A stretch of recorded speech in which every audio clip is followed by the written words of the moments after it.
Occasionally, positive things happen in the field of cancer prevention science to popular, good-tasting foods.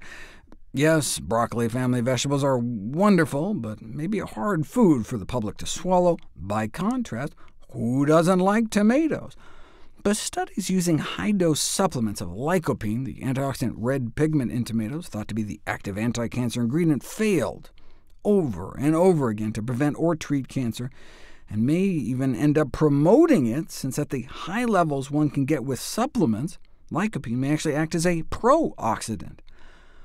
But lycopene doesn't appear to be effective at lower doses either. There's a strong protective correlation between the intake of actual whole fruit and vegetables and the incidence of certain cancers, but when we supplement with only a single compound isolated in pill form, we may upset the healthy natural balance of antioxidants.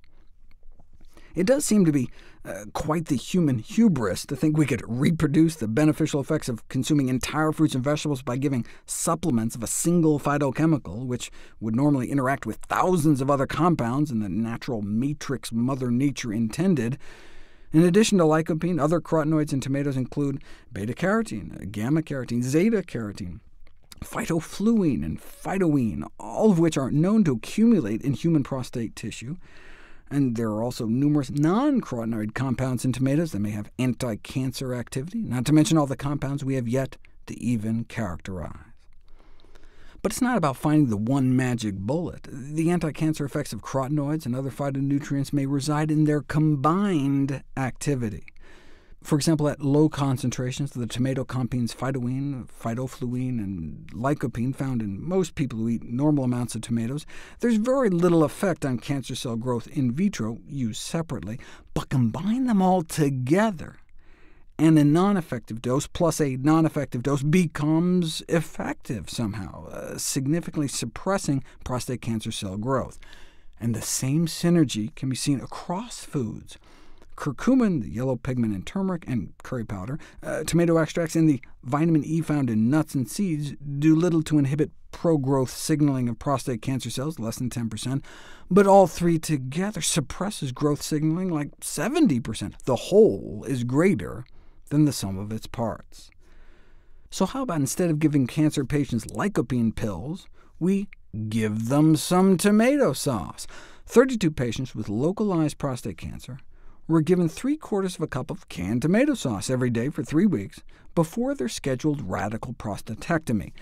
In their bloodstream, PSA levels dropped by 17.5%. PSA, prostate-specific antigen, is a protein produced by prostate gland cells, and elevated blood levels are routinely used to monitor the success of cancer treatment. It was surprising to find that in just 3 weeks, a tomato sauce-based dietary intervention could decrease PSA concentrations in men with prostate cancer. Also, free radical damage of the DNA in their white blood cells dropped by 21%.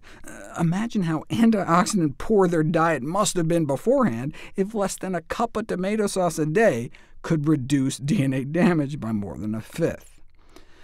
OK, but what did they find in their prostates? Human prostate tissue is thought to be particularly vulnerable to oxidative DNA damage by free radicals, which are thought to play a critical role in all stages of cancer formation. This may be for a number of reasons, including fewer DNA repair enzymes. Well, the researchers had tissue samples taken before the tomato sauce from biopsies, and tissue samples after the 3 weeks of tomato sauce from the surgery. And resected tissues from tomato sauce-supplemented patients had 28% less free radical damage than expected.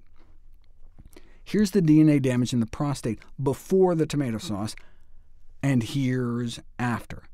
Just 20 days of sauce. And what's interesting is that there was no association between the level of lycopene in the prostate and the protective effects. Tomatoes contain a whole bunch of things, some of which may even be more powerful than lycopene. Regardless, in contrast to the lycopene supplements alone, the whole food intervention seemed to help. To see if lycopene played any role at all, one would have to test a lycopene-free tomato. In other words, a yellow tomato. So what if you compared red tomatoes to yellow tomatoes, which have all the non-lycopene tomato compounds, to straight lycopene in a pill? So they fed people red tomato paste, yellow tomato paste, lycopene pills, or placebo pills, and then dripped their blood on prostate cancer cells growing in a petri dish. Compared to those not eating anything, the red tomato serum, the blood from those who ate red tomato paste, significantly decreased the prostate cancer cells' expression of a growth-promoting gene called cyclin D1. This downregulation of the gene by the red tomato consumption may contribute to lower prostate cancer risk by limiting cell proliferation. The red tomato seemed to work better than the yellow, so maybe the lycopene helped, but not in pill form. This gene was not regulated by the lycopene pill serum, indicating that maybe it's something else. And lycopene alone significantly upregulated pro-carcinogenic genes. Therefore, it can be stated that tomato consumption may be preferable. So what's the best way? A spouse wrote in to the editor of the Harvard Men's Health Watch, saying his or her husband wants to have pizza for his prostate, to which the doctor replied, "Fine, but how about a cheese-free pizza with broccoli instead of pepperoni? Or he can just drink some tomato juice."